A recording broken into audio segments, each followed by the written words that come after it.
Wisdom, the final frontier to true knowledge. Welcome to Wisdom Trek, where our mission is to create a legacy of wisdom, to seek out discernment and insights, to boldly grow where few have chosen to grow before.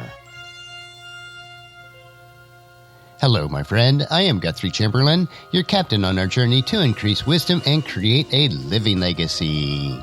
Thank you for joining us today as we explore wisdom on our second millennium podcast. This is day 1318 of our trek and time for our Philosophy Friday series.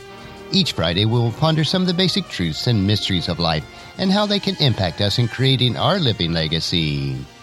As we continue on with this trek called life, sometimes we have questions about life. So our Friday trek is a time where we can ask Gramps. Gramps will answer the questions that you would like to ask your dad or granddad, but for whatever reason, this is not possible. No matter how old we are, I know that all of us would like the opportunity to ask Dad or Gramps questions about life in many areas. We may mix it up a bit on our Friday episodes, but we will strive to keep them down to earth and enjoyable. If you have any questions that you would like to ask Gramps, please email them to guthrie@wisdom-trek.com. So the question for this week is, Hey Gramps, life seems so busy and hectic. I don't seem to have any time for peace from the time I get up until I fall exhausted in my bed at night. I would like to learn how to have peace even in the middle of chaos. What wise tips do you have that might help me? So today we'll look at creating peace. Come with me in your mind and picture yourself sitting on a fishing deck of a nearby lake. Immerse yourself in a peaceful and serene setting. A light breeze stirs the surface to quiet ripples as the sun creeps over the horizon. Flags on the docks of the lake dwellers indicate the early starts of the winds that will follow. An egret glides smoothly across the small inlet to fish in shallow water. What could be more peaceful? As you sit there in the quiet of the early morning, somewhere in the distance there is a sound of what is to come. A motor ignites to a healthy roar, and the day is on. Shortly, the lake is filled with the noise of boats, ski boats, fishing boats, those angry little hornets called sea-doos, the motorcycles of the waterways. This rhythm is the daily cycle, the transformation from peace to chaos, and then back again. The rhythm of the day on the lake will help us to realize that life is not so much different. Few of us can hold on to the peaceful moments very long without interruption. Most of us must have the promise of return to peace. For some, however, a time of peace never seems to appear. Their lives are stressful from daybreak to dark, and often stressful through the night. Those long stretches without peace are difficult times. Most of us have experienced them in periods or seasons of life, but no one can withstand them forever. Is there hope for you and others stuck in long stretches of life without peace? Days grow into weeks and then months. Without realizing it, your life has very little peace for what seems to be years on end. Stop for a moment and realize that as with all choices and decisions that we make in life, the amount and level of peace is at least somewhat dependent on you. You have to get to the point where you create your own peace. For me, my time of peace starts at 4:45 a.m. each morning. My time for peace must be before the world wakes up, before I am constantly bombarded with messages, emails, calls, and other work-related demands. For me, this early morning peace time is a time of quiet devotion and exercise time, a time to communion with God alone. Perhaps we should learn a lesson here. To seek quiet in a time of noise can be perplexing and nearly impossible. When you choose to follow the natural cycle of time and place, you will find peace, and it will be enjoyable. If you look for the quiet on the lake in the middle of the day, then you will be disappointed. In the same manner, if I attempted to find peace during the day in the middle of my business, all I would have is frustration. I would have neither peace nor productivity. Quiet comes in quiet times and in quiet places.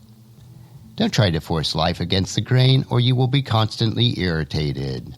Now, does that mean that we just go with the flow and not pursue times of peace? Our choices will eventually lead to choices of sin and righteousness. Choosing wrong never brings peace. I am referring to the natural flow of life, busyness and noise.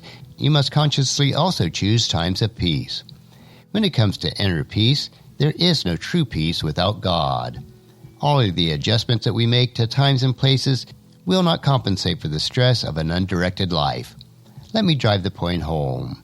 Peace is possible. You can even have peace in the middle of chaos when it is the peace of God.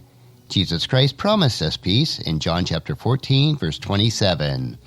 I am leaving you with a gift, peace of mind and heart, and the peace that I give the world cannot give, so don't be troubled or afraid.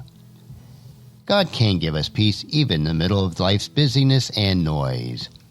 In regard to your question, though, God is always the answer. He can be our peace in the middle of life's busyness and noise, but you must also choose to sit on the dock in the early morning and find the quiet of the lake. I find my early morning devotional and exercise time to be my lake.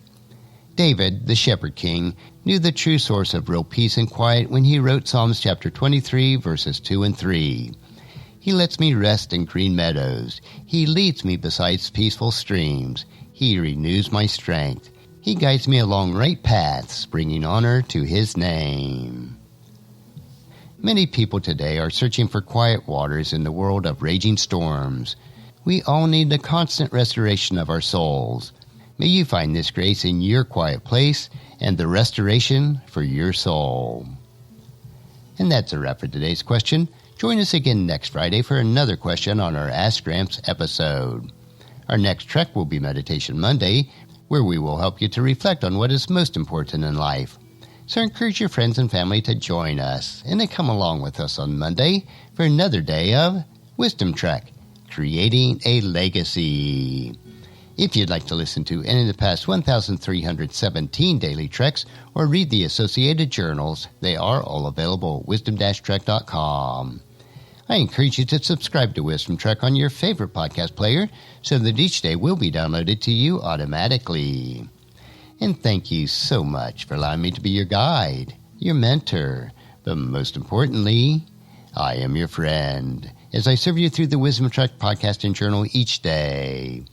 And as we take this trek of life together, let us always live abundantly, love unconditionally, listen intentionally, learn continuously, lend to others generously, lead with integrity, and then leave a living legacy each day.